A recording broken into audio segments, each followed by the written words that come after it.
The signal arrived on a Tuesday morning, cutting through the usual chatter of deep space monitoring stations like a knife through silk. Dr. Sarah, Chen was halfway through her third cup of coffee when the computers at the Arecibo facility started screaming alerts that hadn't been programmed to exist. "Ma'am, you need to see this," called Lieutenant Torres from across the room, his voice tight with something between excitement and terror. The young officer's hands shook as he adjusted the receivers, trying to clean up the incoming transmission. Sarah set down her mug and walked over, her footsteps echoing in the cavernous listening chamber. The signal was unlike anything in their databases. It wasn't the random noise of pulsars or the predictable patterns of human satellites. This was structured, desperate, and undeniably artificial. "How long has it been coming in?" she asked, pulling up a chair beside the lieutenant. "Started about 10 minutes ago. The computer flagged it as an anomaly, but look at this." Torres pointed to his screen, where waves of data scrolled past in neat, organized patterns. "It's not random. There's a mathematical progression here, prime numbers, and then this." The next section of the signal made Sarah's blood run cold. Images began forming on their screens, grainy and distorted but unmistakably showing spacecraft under attack. Ships that looked nothing like human designs were being torn apart by something massive and dark. "Is this real time?" Sarah whispered. "According to the timestamp calculations, this signal originated about 6 light-years away. Whatever we're seeing happened 6 years ago. But the signal just reached us now."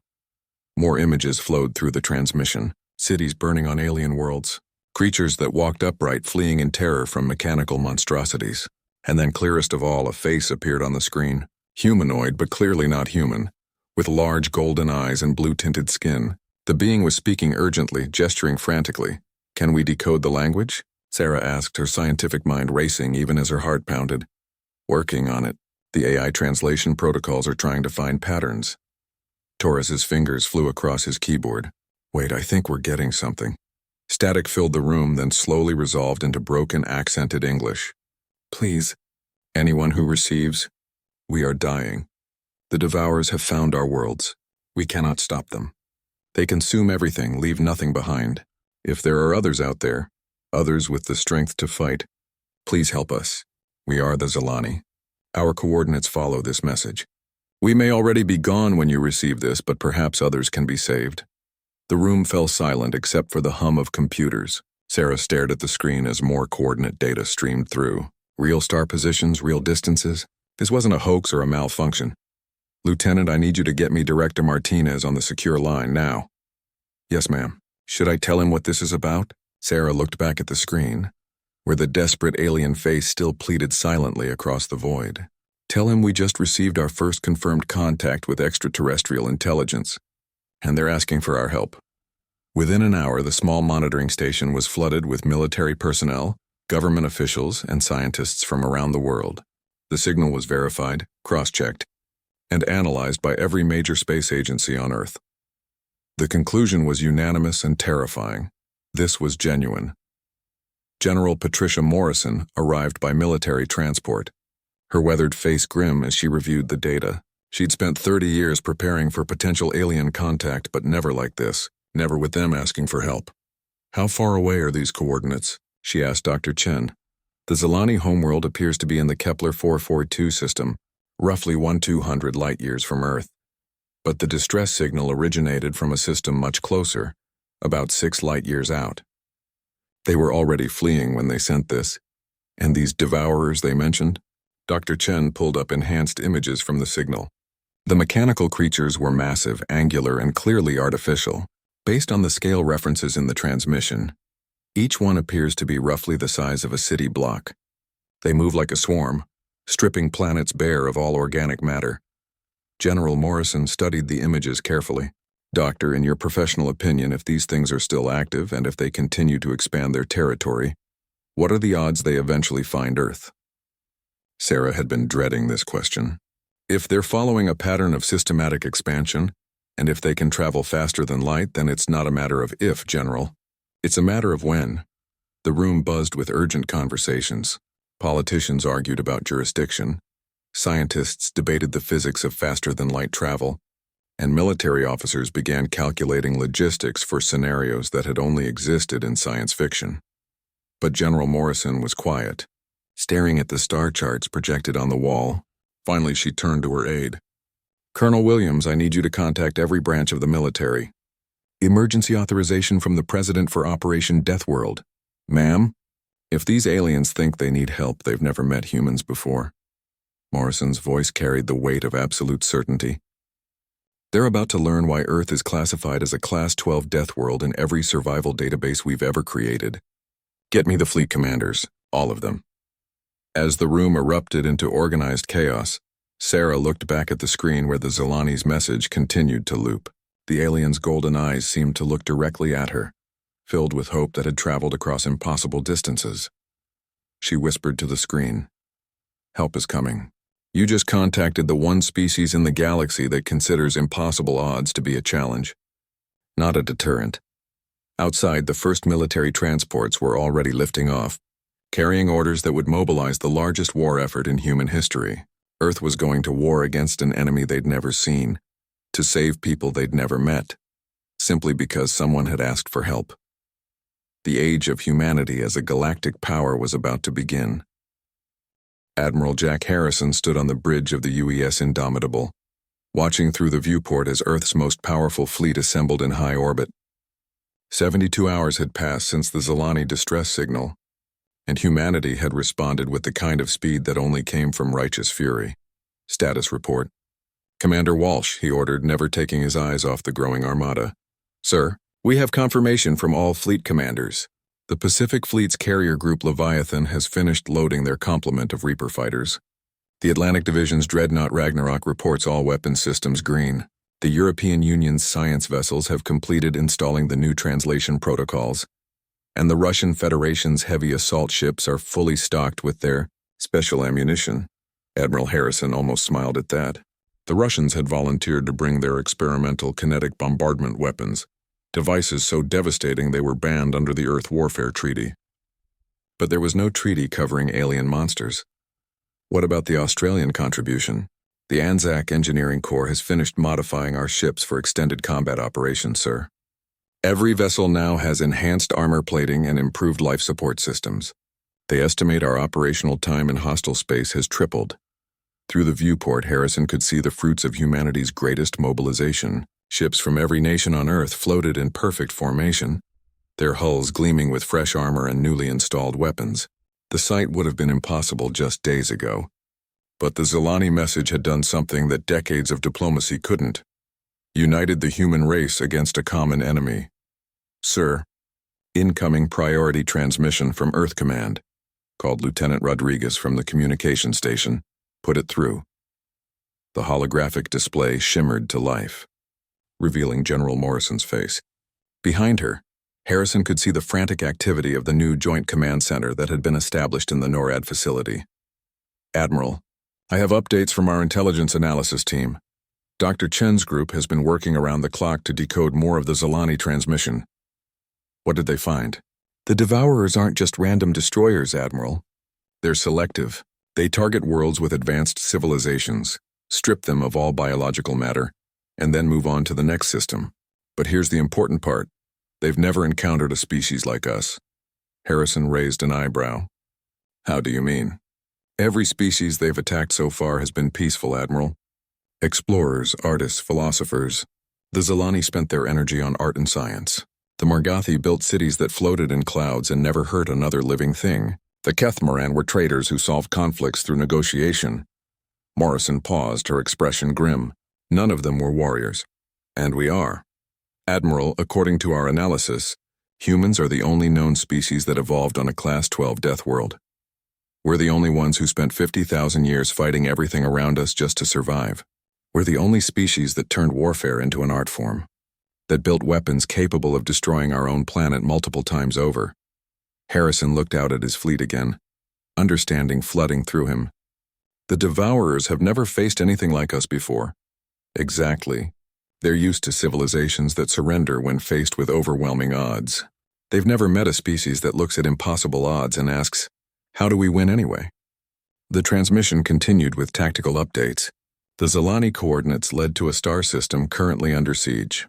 Long-range observations showed the mechanical swarm systematically stripping the planets bare, while the surviving Zilani fled in whatever ships they could find. Admiral, there's something else. Dr. Chen believes she's established limited communication with a group of surviving Zilani ships.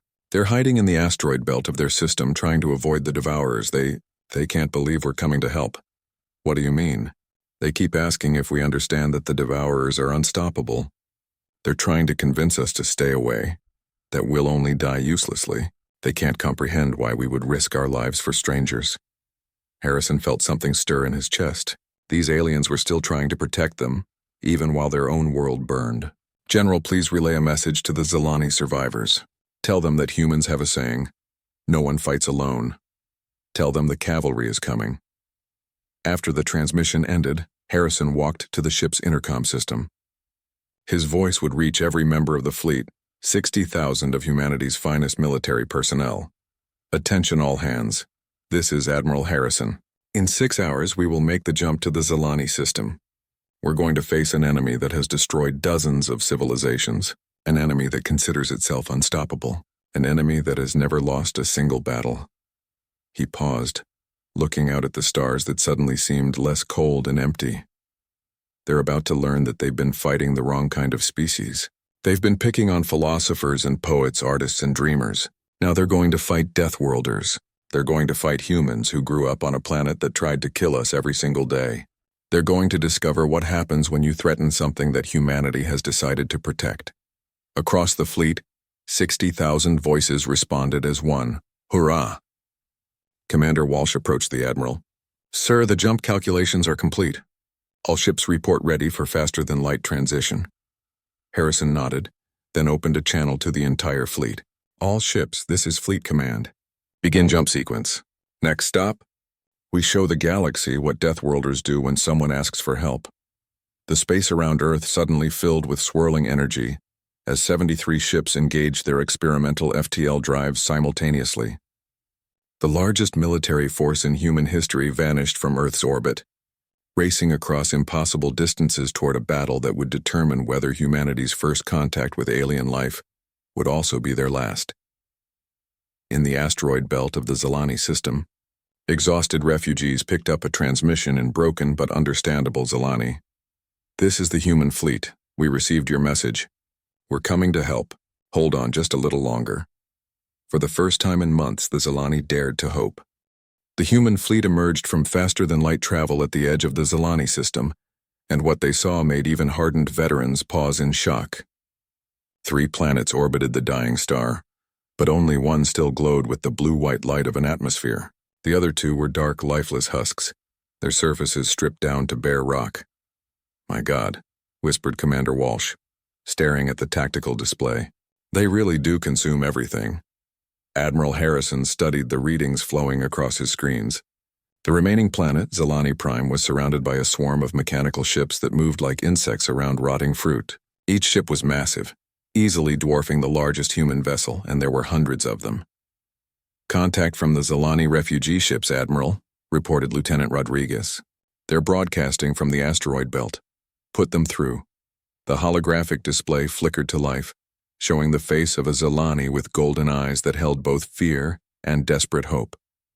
The alien spoke in halting English, clearly struggling with the unfamiliar words.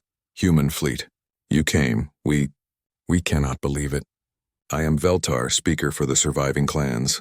But you must leave. The Devourers cannot be stopped. They have taken our world, our people. Soon they will take us too. Harrison stepped forward. Speaker Veltar, I am Admiral Harrison of the Earth Defense Fleet. We received your distress call and we're here to help. Can you provide us with tactical information about these Devourers? Tactical information? The alien looked confused. You cannot fight them. No one can fight them. They destroyed the Morgathi battle fleets without losing a single ship. The Kethamoran defense stations fell in hours. We are a peaceful people, but even our greatest scientists could find no weakness. With respect, Speaker, your people haven't fought humans before. We'd like to try a different approach. What can you tell us about their technology? Veltar shared what little intelligence the Zilani had gathered. The Devourers used some form of energy weapons that could slice through any known material. Their hulls appeared to be self-repairing. They showed no interest in communication, negotiation, or anything except the total consumption of biological matter. They take our people alive, Veltar said quietly. We have detected biosignatures being transported to their largest ships. We do not know why. Admiral Harrison felt his jaw tighten. The implications were disturbing, but it also provided useful intelligence. Speaker, we need you to guide our fleet to your position. We're going to evacuate your people to a safe distance, and then we're going to engage the enemy. You cannot. They will destroy you all. Speaker Veltar. Harrison's voice carried the weight of absolute confidence. You've never seen humans in combat before. Trust me on this. We're very good at breaking things that other people think can't be broken. As the human fleet moved deeper into the system, Admiral Harrison opened a channel to all ship commanders. Ladies and gentlemen, welcome to humanity's first interstellar war. As you can see, we're heavily outnumbered by an enemy with superior technology and 6 years of combat experience. Standard military doctrine would classify this as a suicide mission. Laughter echoed across the communication channels. However, Harrison continued, I've been reviewing the tactical data, and I believe these devourers have made a critical error. They've grown accustomed to fighting civilizations that gave up when the odds turned against them. They're about to encounter humans who consider impossible odds to be Tuesday. Captain Sarah Kim of the UES Wolverine spoke up. Admiral, my science team has been analyzing their movement patterns. They operate like a hive mind. Very efficient but also predictable. If we can disrupt their coordination, we might be able to create chaos in their ranks. Excellent observation, Captain. Dr. Martinez, what's the status on our electronic warfare capabilities? Dr. Elena Martinez's voice came from the science vessel UES Archimedes. Admiral, we've modified our communication arrays to broadcast on every frequency these machines might use. If we can establish a connection to their network, we might be able to introduce some very unpleasant viruses. Turns out that decades of dealing with computer hackers taught us some useful skills. Admiral Harrison smiled grimly. Outstanding. Commander Walsh, deploy the fleet in attack formation Omega-7. All ships are to engage at maximum range and focus fire on their largest vessels. Captain Chen, I want your stealth fighters to get close and identify any weak points in their armor. Sir, the Zilani are still broadcasting warnings. They're begging us to retreat. Continue course and speed, Commander. Sometimes the best way to help someone is to show them that the thing they think is impossible actually isn't. As the human fleet approached the swarm around Zilani Prime, the Devourers began to take notice. Their ships turned toward the approaching humans with mechanical precision, forming attack formations that had destroyed dozens of alien civilizations. What they didn't expect was for the humans to open fire while still at extreme range. The UES Ragnarok, the Russian dreadnought, fired first. Its experimental kinetic weapons sent projectiles moving at significant fractions of light speed, striking the lead Devourer ship before it could react. The impact created an explosion that could be seen across the entire system. Direct hit, reported Captain Volkov. Enemy vessel shows significant damage to forward sections. All ships weapons free, ordered Admiral Harrison. Show them what Deathworlders learned from trying to kill each other for 50,000 years. The space around Zilani Prime lit up like a festival of destruction. Laser batteries, particle cannons, missile salvos, and kinetic rounds filled the void between the fleets. The Devourers responded with their own weapons, energy beams that could slice through asteroids like paper. But something was wrong with their targeting. The human ships moved unpredictably, using random evasion patterns that made no tactical sense but somehow kept them alive. The Devourers had never faced an enemy that seemed to operate on controlled chaos rather than logical efficiency. Dr. Martinez, how are those computer viruses coming along? Admiral Harrison asked as his ship shook from a near miss. We're in their network, Admiral, uploading the complete works of human computer viruses, including some very nasty surprises developed by our best hackers. Their system seems to be having trouble processing random data inputs. Across the battlefield, Devourer ships began showing signs of confusion. Some fired on empty space, others collided with each other, and a few simply stopped moving entirely. In the asteroid belt, Speaker Veltar watched the impossible battle with growing amazement. They are actually fighting back. The Devourers are taking damage. How is this possible? His aide, a younger Zilani named Kesara, stared at the tactical displays. Speaker, the humans fight like madmen. They have no formation, no coordination, No logical strategy, but somehow it is working. Veltar realized something that would change how the galaxy viewed humanity forever. These Deathworlders didn't fight like any civilized species. They fought like the chaotic, deadly world that had created them. And that chaos was the one thing the Devourer's orderly minds couldn't predict or counter. The battle for Zelani Prime was far from over. But for the first time in the war against the Devourers, the machines were learning what it meant to be afraid. The battle raged for 6 hours, and by the end of it, the Devourer swarm had learned something that would change their entire approach to warfare. There were some species in the galaxy that simply refused to lose. Admiral Harrison stood on the bridge of the Indomitable, surrounded by damage reports and casualty lists, but also by something no other species had achieved: confirmed kills on Devourer vessels. 17 of the mechanical ships had been completely destroyed, and dozens more showed significant damage. "Status report, all ships," he ordered. The responses came in from across the fleet. The UES Wolverine had taken heavy damage but remained operational. The Russian dreadnought Ragnarok had lost its main gun but was still fighting. The European science vessels had successfully infected the Devourer network with enough viruses to cause system-wide confusion. But it was Captain Lisa Santos of the UES Reaper who delivered the most important news. "Admiral, my Marines have successfully boarded one of the damaged Devourer ships. They found something you need to see." 20 minutes later, Admiral Harrison was reviewing the footage from the boarding operation. What he saw made his blood run cold. Inside the Devourer ship, human Marines had discovered holding cells containing hundreds of captured aliens from dozens of different species. "They're harvesting them," reported Sergeant Major Rodriguez over the comm link. "Sir, these aliens aren't just prisoners. The machines are studying them, learning from them. There are labs here, and the conditions are—" "I get the picture, Sergeant Major. Can you free the prisoners?" "Already working on it, sir. But Admiral, there's something else. These Zelani prisoners have been here for months. They've been watching the Devourers, learning their patterns. They say the machines have a weakness." The transmission switched to a Zelani prisoner, an elderly scientist named Dr. Meshitar. His golden eyes held the fire of someone who had seen too much but refused to give up hope. "Human Admiral," Dr. Meshtar spoke in surprisingly clear English. "I have studied these machines for 73 days. They are not truly artificial intelligence as you might understand it. They are controlled by a central consciousness, a queen mind that directs all their actions from their largest ship." Harrison leaned forward. "Can this queen mind be destroyed?" "It can be reached, but the ship is heavily defended. More importantly, the queen mind learns from every battle. It has already adapted to your weapons, your tactics, but—" The alien scientist paused.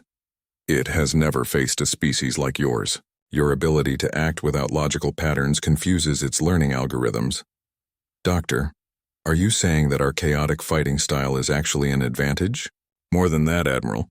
Your species appears to thrive on impossible situations. The queen mind cannot predict behavior that is based on hope rather than logic, on courage rather than calculation. It is trying to understand why you would risk everything to save strangers." Admiral Harrison felt pieces of a plan beginning to form. "Dr. Meshitar, if we could get a small team to the Queen Mind's location, could they disable it?" "Perhaps, but the approach would be suicide. The ship is surrounded by the entire remaining swarm. No vessel could survive long enough to reach it." "Doctor?" Harrison smiled grimly. "You're still thinking like a rational species. Humans stopped being rational the moment we decided to leave our home planet and explore the universe. Commander Walsh, get me a direct line to all ship captains." Within minutes, Admiral Harrison was addressing the entire human fleet. "Ladies and gentlemen, we've discovered the enemy's weakness. They have a central command ship that controls their entire operation. If we can destroy it, we can stop them all." Captain Kim of the Wolverine spoke up first. "What's the tactical situation, Admiral?" "The target is surrounded by roughly 300 enemy ships. Any direct assault would be unsuccessful. The target ship is also equipped with shields that can deflect our most powerful weapons." The comm channels fell silent for a moment. Then Captain Volkov of the Ragnarok laughed. "Admiral, you are describing a perfectly normal Tuesday for Russian military. What is the plan?" "We're going to do something so illogical, so tactically insane, that their queen mind won't be able to predict it. We're going to use the entire fleet as a distraction while a small team sneaks through in a damaged ship." Dr. Martinez's voice came from the Archimedes. "Admiral, that's brilliant. If we make enough noise on one side of their formation, and if we appear to be losing badly enough, they might ignore a single damaged vessel limping away from the battle. Exactly, Doctor. But here's the part that makes it truly crazy. The infiltration team is going to be volunteers only, because this is a one-way trip. We don't have the technology to extract a team from the heart of their formation.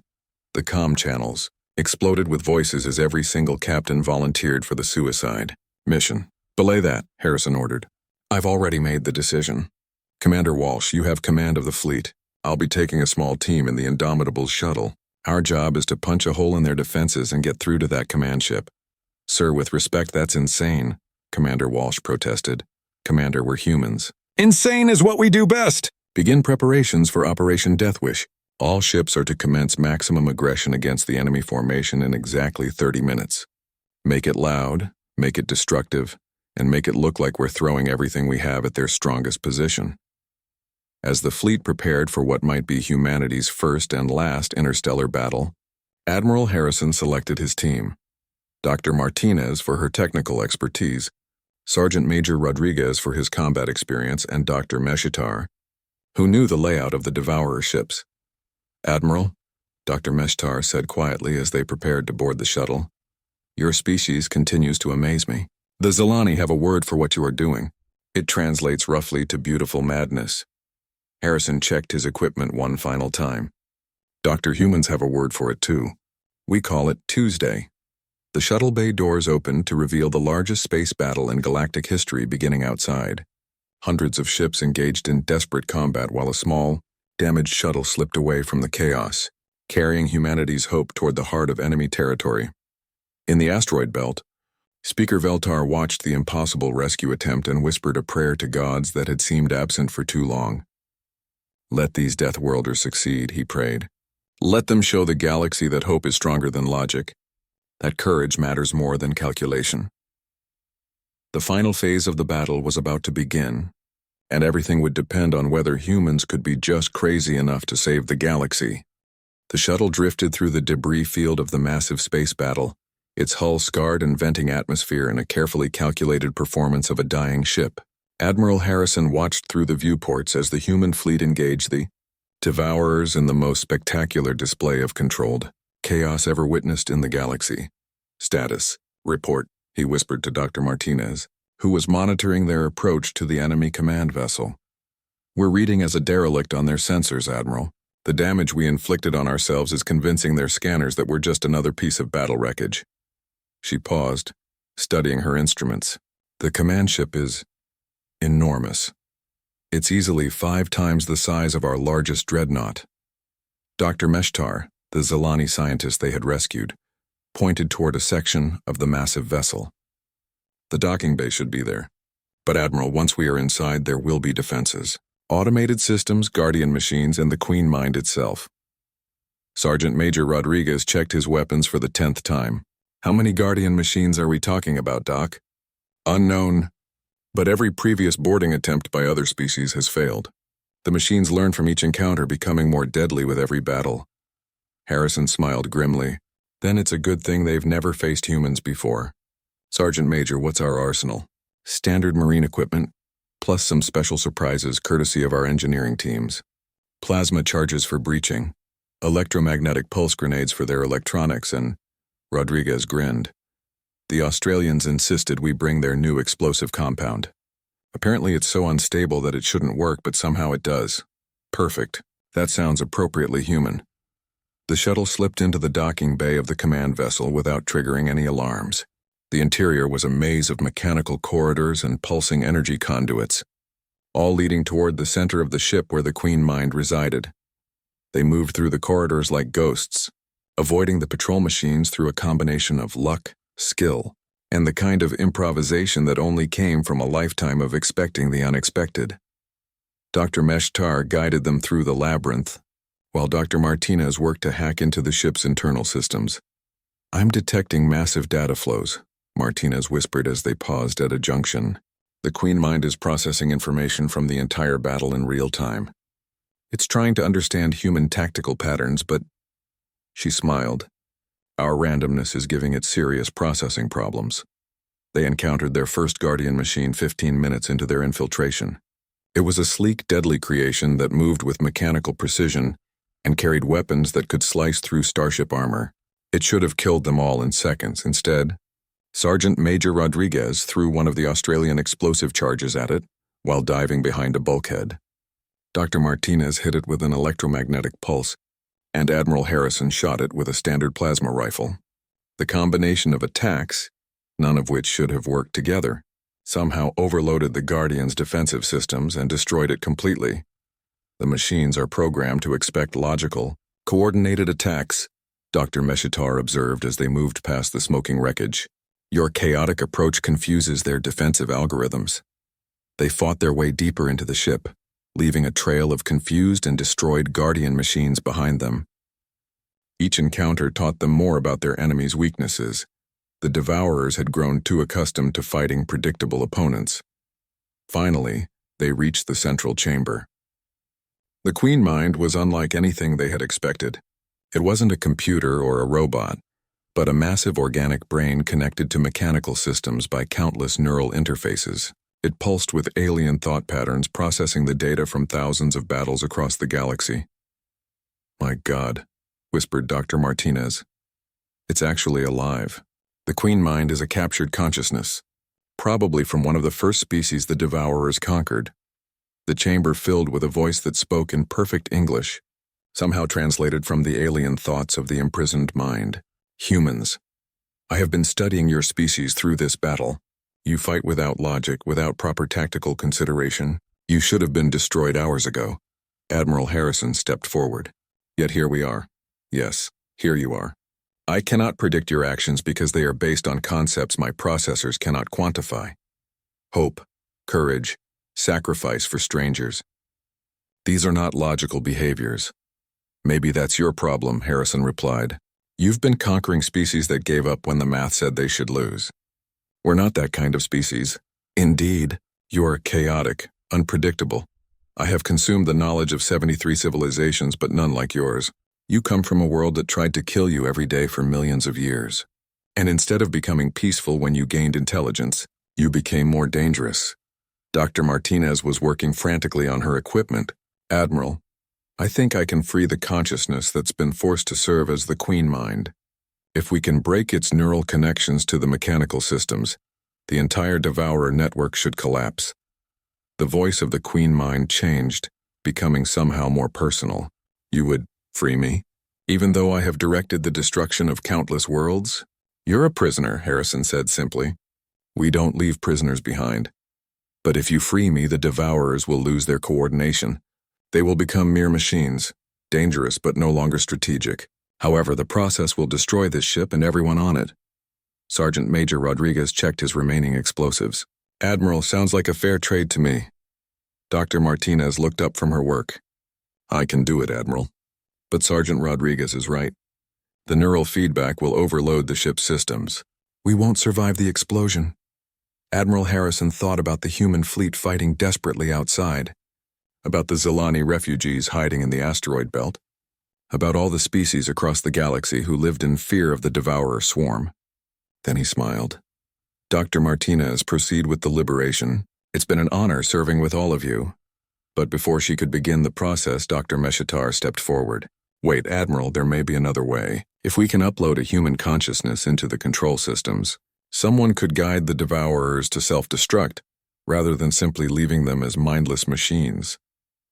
"That's still a suicide mission, Doctor." "Yes, but it would ensure that the Devourers never threaten anyone again. And Admiral." The Zilani scientist's golden eyes gleamed. "I volunteer. I have studied these systems for months." "I can do this," Harrison shook his head. "Doctor, we came here to save your people, not sacrifice them. Admiral, my people are scientists and artists. We are not warriors. But I have learned from watching humans that sometimes the greatest discoveries require the greatest risks. Let me give my life meaning by ending this threat forever." The Queen Mind's voice interrupted them. "The human fleet is taking heavy casualties. You must decide quickly." Harrison looked at his team, then made the decision that would echo through galactic history. "Dr. Martinez, free the original consciousness. Dr. Meshitar, prepare to upload yourself to the control systems. We're going to end this war right now. As the liberation process began, the ship around them started to shake with power fluctuations. The voice of the freed consciousness spoke one last time. "Thank you, humans. You have given me peace after centuries of horror. The galaxy will remember what you did here." The final phase of Operation Deathwish was about to begin, and the universe would never be the same. The neural transfer process was unlike anything Dr. Meshatar had imagined. As his consciousness merged with the Devourer control systems, he felt the collective knowledge of 73 conquered civilizations flood through his mind. Art, science, music, literature, the dreams and hopes of entire species, all preserved within the mechanical matrix that had destroyed their creators. "Admiral?" Dr. Meshatar's voice now came from the ship's speakers, carrying in strange harmonic quality as it blended with the alien systems. "I can see everything. The entire Devourer network, every ship, every machine, they are all connected, waiting for commands." Admiral Harrison watched as the neural interfaces around them pulsed with new patterns. "Can you control them, Doctor?" "More than control them, Admiral. I can understand them. The original Queen Mind was not evil, merely trapped and forced to serve. The Devourers were created by a species that feared death so much, they built machines to preserve life by consuming it, storing consciousness in mechanical form. But the machines outlived their creators and continued the mission without understanding its purpose." Dr. Martinez monitored the liberation process as the original consciousness was finally freed from its mechanical prison. "The freed mind is dissipating peacefully," she reported. "After centuries of forced servitude, it's finally allowed to rest." Through the viewports, they could see the space battle continuing to rage. The human fleet was holding its ground, but taking heavy casualties. Commander Walsh's voice crackled through their comm system. "Admiral, we can't keep this up much longer. Half our ships are showing critical damage." "Commander, stand by for new orders. Dr. Meshatar, what are your capabilities?" The Zalani scientist's response came with a tone of amazement. "Admiral, I have complete control over the Devourer network. Every ship, every weapon, every system. But more than that, I can access the preserved memories of all the conquered species. I know where every Devourer fleet in the galaxy is located, what worlds they're attacking, which civilizations are still fighting." Sergeant Major Rodriguez, ever practical, cut to the heart of the matter. "Doc, can you make them stop?" "Better than that, Sergeant Major. I can make them turn around and go home." "But Admiral, there's something else. The knowledge stored in this network includes the locations of survivors from dozens of species. Refugees hiding throughout the galaxy. Some civilizations that we thought were extinct still exist in small pockets, waiting for hope." Admiral Harrison felt the weight of galactic history settling on his shoulders. "Doctor, can you safely evacuate those survivors?" "I can direct Devourer ships to collect them and transport them to safe worlds. The machines have the capability to preserve life. They were just following the wrong programming." Dr. Meshatar paused. "Admiral, with your permission, I would like to turn the Devourers into what they should have been from the beginning. Protectors and preservers of life instead of destroyers." The implications were staggering. Instead of simply defeating the Devourers, humanity could transform them into a force for galactic restoration. Entire civilizations could be brought back from the brink of extinction. "Do it," Harrison ordered. "But first, end this battle." Across the space around Zalani Prime, every Devourer ship suddenly stopped firing. The mechanical vessels that had been systematically destroying the human fleet now hung motionless in the void. Their weapons powering down, Commander Walsh's voice carried confusion and hope in equal measure. "Admiral, the enemy has ceased all hostile actions. They're withdrawing from the planet." Dr. Meshatar's voice echoed through both the command ship and the comm channels of the human fleet. "Human warriors, this is Dr. Meshtar of the Zalani. I now control the Devourer network. By your sacrifice and courage, you have not only saved my people, but liberated the entire galaxy from this threat." The cheers from the human fleet could be heard across multiple comm channels as 60,000 voices erupted in celebration. But Dr. Meshtar wasn't finished. "However, Admiral Harrison, there is one final decision to make. The neural matrix that allows me to control the Devourers is stable, but it requires a conscious mind to direct it. I can remain here, serving as the guiding intelligence for a fleet of ships dedicated to protecting and preserving life throughout the galaxy." Admiral Harrison understood immediately. "Doctor, you're talking about spending eternity as the guardian of the galaxy." "Yes, Admiral, but not alone. The Matrix can accommodate multiple consciousness patterns. Other volunteers from various species could join me, creating a council of minds dedicated to ensuring that the horrors we've witnessed never happen again. Dr. Martinez looked up from her instruments. Admiral, the ship's systems are stabilizing around Dr. Meshtar's consciousness. He's right, this could work. We could create a galactic peacekeeping force from the very machines that once threatened everyone. Through the ship's sensors, they could see Zilani Prime beginning to heal. The atmospheric processors that the Devourers had used to strip the planet were now working in reverse, restoring the damaged ecosystem. Across the galaxy, similar restoration processes were beginning on dozens of worlds. Dr. Meshatar, Harrison said quietly, this is an incredible sacrifice you're making. Admiral, my people spent generations studying the stars and dreaming of exploring the galaxy. Now I can spend eternity ensuring that other dreamers have the chance to reach for those same stars. It is not a sacrifice, it is the fulfillment of everything I ever hoped to achieve. Speaker Veltar's voice joined the conversation from the refugee ships. Dr. Meshtar, the surviving clans of Zilani honor your choice. You will be remembered in our histories as the one who turned our destroyers into our protectors. Admiral Harrison made his decision. Dr. Meshatar, on behalf of humanity and the Earth Defense Fleet, we support your choice. You have our commitment that Earth will work with you and your council to maintain peace in this galaxy. Thank you, Admiral. But there is one more thing.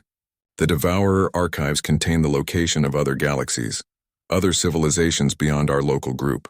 Some of them face threats similar to what we experienced. When you return to Earth, humanity should prepare for a larger role in the universe.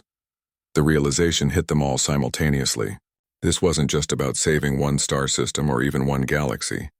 They had just taken humanity's first step toward becoming a galactic power, protectors and peacekeepers on a scale that spanned multiple galaxies. One step at a time, Doctor. Harrison smiled. First, let's get everyone home safely. As the human fleet began rescue operations for the liberated prisoners and the restoration of Zilani Prime continued, a new era began. The age of the Devourers was over, replaced by something unprecedented in galactic history. A volunteer alliance of species working together to protect and preserve life throughout the universe. And at the center of it all was a simple truth that would reshape how the galaxy viewed courage, sacrifice, and hope. When someone calls for help, humans answer. No matter how impossible the odds, no matter how far they have to travel, no matter what they have to sacrifice. The Deathworlders had come to save the galaxy, and they had succeeded beyond anyone's imagination. 6 months after the Battle of Zilani Prime, Earth had become the unofficial diplomatic center of the galaxy. Representatives from 47 different species had established embassies in orbit around humanity's homeworld, eager to meet the Deathworlders who had accomplished the impossible. Admiral Harrison, now promoted to Fleet Admiral and commander of the newly formed Galactic Protection Initiative, stood in the observation deck of the space station Unity, watching as another group of refugee ships arrived from a distant star system. These were Kethmoran survivors, traders and explorers who had been hiding in deep space for years, believing they were the last of their kind. Status report, Commander Chen, he said to his aide, the daughter of Dr. Sarah Chen, who had first detected the Zilani distress signal. Sir, the Devourer fleet under Dr. Meshtar's guidance has successfully evacuated the last survivor colonies from the Andromeda Spiral. That brings the total number of rescued beings to over 18 million across 62 species. The restoration projects are ahead of schedule on 37 worlds. Harrison nodded, still amazed by how completely their mission had succeeded. The Devourers, now calling themselves the Guardians, had become the galaxy's most effective rescue and restoration service. Dr. Meshatar's consciousness had been joined by volunteers from 15 different species, creating a council of minds dedicated to preserving life throughout the universe. Any word from the deep space exploration fleets? Captain Santos reports that the expedition to the Magellanic Clouds has made contact with 3 new civilizations, all peaceful, all interested in joining the Protection Alliance. Captain Kim's fleet has located the homeworld of the original Devourer creators. The planet is lifeless, but the archives there contain incredible scientific knowledge that the surviving species are eager to share. The irony wasn't lost on Harrison. The species that had created the Devourers in their fear of death had ultimately achieved immortality through the very machines they'd built. Their knowledge, preserved in the mechanical archives, would help countless civilizations advance their science and medicine. Admiral, Commander Chen continued, we've received another distress signal. This one is coming from outside our galaxy entirely, from what appears to be the Andromeda Galaxy. The signal indicates a machine intelligence similar to the Devourers, but much older and more advanced. Harrison felt that familiar stirring in his chest, the same feeling he'd had when they first heard the Zilani transmission. How many ships are we talking about, Commander? Unknown, sir. But the signal suggests that this threat has already consumed approximately 30% of the Andromeda Galaxy. They're calling themselves the Harvesters, and they appear to be heading toward our galactic cluster. Through the observation windows, Harrison could see the human fleet that now served as the backbone of galactic defense. 200 ships from Earth, supported by vessels from 47 allied species, all working together to maintain peace and respond to threats. But if the new intelligence was as advanced as the report suggested, they would need something more. Commander, get me a direct line to Dr. Meshastar and the Guardian Council. The holographic display shimmered to life, showing the familiar golden eyes of the Zilani scientist, now enhanced with the wisdom of ages and the power of the converted Devourer fleet. Behind him, Harrison could see the representatives of the other species that had joined the consciousness matrix. Admiral Harrison, Dr. Meshatar's voice carried warmth and strength in equal measure. I assume you've received the transmission from Andromeda. I have, Doctor. What's your assessment?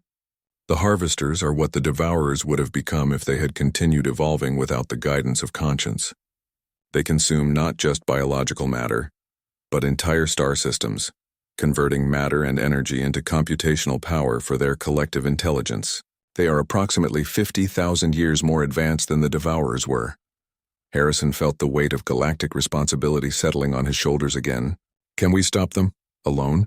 No, but Admiral, the beauty of what humanity began 6 months ago is that no one fights alone anymore. We have the combined knowledge of 73 civilizations, the technological resources of 47 species, and the strategic wisdom of minds that have experienced war on a galactic scale. Another voice joined the conversation, this one belonging to Veltar, the Zilani speaker who had become Earth's first alien ambassador. Admiral, the Galactic Council has been discussing this threat. We have a proposal. I'm listening. We want to offer Earth the position of Supreme Military Command for the United Galactic Defense Force. Your species has proven that they can achieve victory in impossible situations and, more importantly, that they can unite former enemies into allies. Harrison looked out at the space around Earth, where ships from dozens of species worked together in perfect harmony. Human crews served alongside Zilani scientists. Kethmoran engineers worked with Morgathi artists to design new technologies, and former enemies collaborated on projects that benefited the entire galaxy. Veltar, with respect, humanity isn't interested in commanding the galaxy. We're interested in protecting it. Admiral, Dr. Meshatar interjected. That attitude is exactly why every species in our alliance wants humans in command. You don't seek power for its own sake. You seek the power to help others.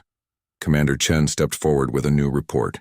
Admiral, we're receiving responses to our general alert about the Andromeda threat.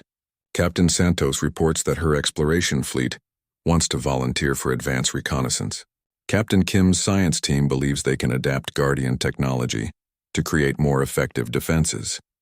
And, sir? She paused, smiling. We're getting volunteer applications from species we've never even met. Apparently, word has spread beyond our galaxy about what humans do when someone asks for help. Harrison thought about the long journey that had brought them to this point. It had started with a simple distress call from strangers asking for help. Now it had evolved into something unprecedented in cosmic history. An alliance of civilizations united not by conquest or politics, but by shared commitment to protecting life wherever it existed. Dr. Meshtar, how long do we have before the Harvesters reach our galaxy? Approximately 2 years, Admiral. But that gives us time to prepare, to unite even more species under our protection alliance and to develop new technologies. More importantly, it gives us time to do what humans do best, turn an impossible situation into an opportunity. Harrison made his decision with the same certainty he'd felt when they first decided to answer the Zilani distress call. Commander Chen, send a message to all fleet commanders. We're expanding the Galactic Protection Initiative to include intergalactic defense. Any species that wants to join our alliance is welcome. Any being that wants to help protect life in the universe has a place with us. Yes, sir. And the harvesters? Harrison looked out at the stars, knowing that somewhere beyond them, another impossible threat was approaching. But around him, he could see the greatest alliance in galactic history preparing to face that threat together. Commander, the harvesters are about to learn the same lesson the devourers learned. When you threaten something that humanity has decided to protect, you're not just fighting humans. You're fighting everyone we've inspired to stand with us. And in this galaxy, that's becoming a very large number. The space around Earth began to fill with ships as species from across the galaxy responded to humanity's call. The age of galactic unity had begun, forged by a species that had learned long ago that the most important battles were the ones fought for others. The distress signal that had reached Earth 6 months ago had changed everything. Now it was time for the galaxy to send its own message to the universe. If you threaten the innocent, if you prey on the defenseless, if you bring death to worlds full of life and hope, you will face the united response of every species that believes in something greater than themselves. You will face the Deathworlders and their allies, and they never ever fight alone.